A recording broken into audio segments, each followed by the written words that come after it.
Estava fora quando a mulher faleceu. Pegou um voo especial. No aeroporto, o médico da família e outros parentes o esperavam com um ar adequado às circunstâncias. Soube então que já ela estava enterrada. Pôs-se a gritar numa crise medonha. Não é possível. Eu não acredito, não pode ser. O médico de Juvenal, que era uma espécie de pai, fez o comentário que lhe ocorreu no momento.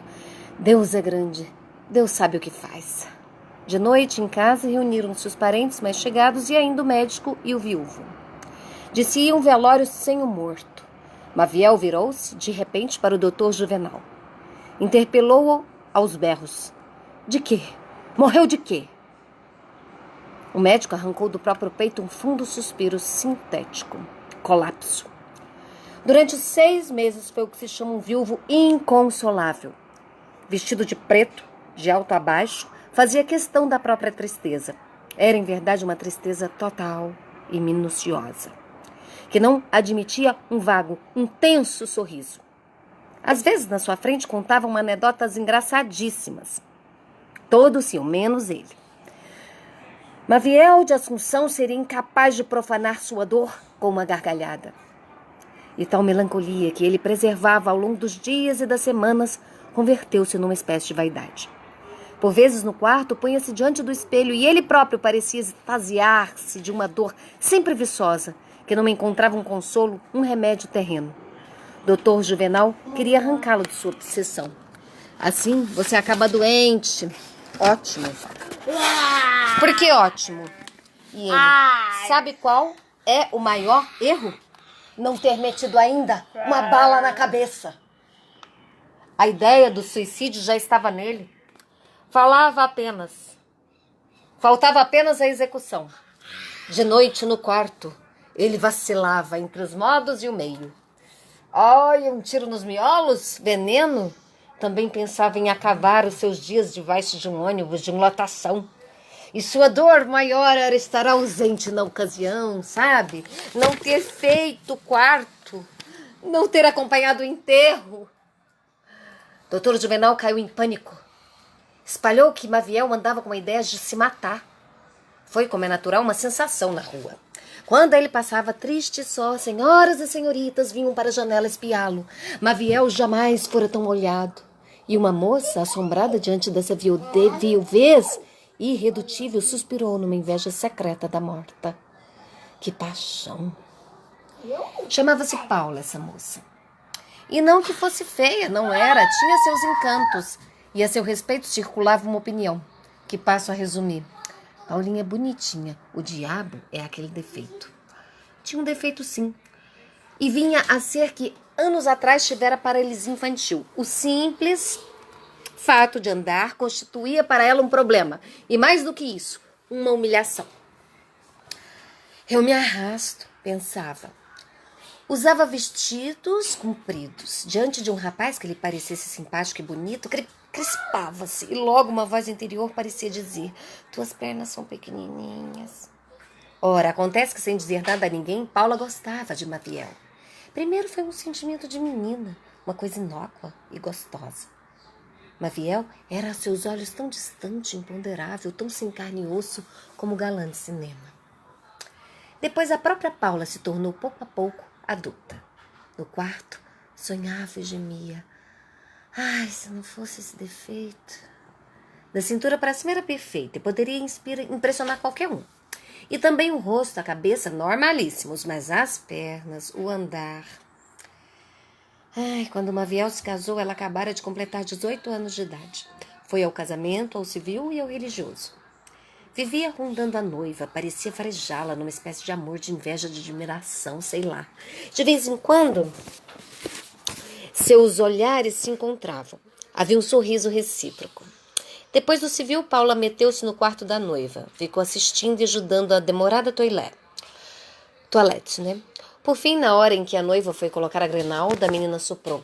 Olha, na hora que você atirar o buquê, já sabe, joga pra mim, está bem? Houve o casamento na igreja e em casa. Na volta, a pedido das solteiras presentes, a noiva, no meio da escada, arremessou o buquê. Verificou-se, então, uma cena extremamente desagradável. No meio das outras estava Paula, com suas pequenas pernas pequeninas e com uma expressão de avidez nos olhos e na boca. Veio o buquê, todo mundo pulou e Paula, inferiorizada fisicamente, com as pernas curtas, foi empurrada, desequilibrou-se e acabou se esparramando no chão. Uma outra mais forte, mais ágil, estava dona do buquê. Agarrava-se ao buquê, apertava-o de encontro ao seio. Ajudaram a vermelhíssima Paula. Ela, numa vergonha moral, não quis saber de nada. Desprendeu-se de todos os braços. Foi mesmo grosseira com o senhor, gentilíssimo, que queria levá-la para beber água. Ora, não aborrece, na mola. Tempos depois aconteceu tudo. Morreu a esposa de Maviel e passava pela porta de Paula, exibindo sua tristeza e sua nostalgia de viúva. A menina não dizia nada, olhava só. Soube, porém, que Maviel queria meter uma bala na cabeça. Deixou passar um dia, 2 e por fim não se conteve mais. Quando Maviel passou, ela o deteve. Foi direto ao assunto. Ontem eu fui ao cemitério e fez a pausa. Ele, meio espantado, perguntou: ao cemitério? Ela recuou. Desculpa, Maviel, mas afinal eu não devo me meter na vida de ninguém. Eu não tenho esse direito. Além disso, ela já morreu. Quem?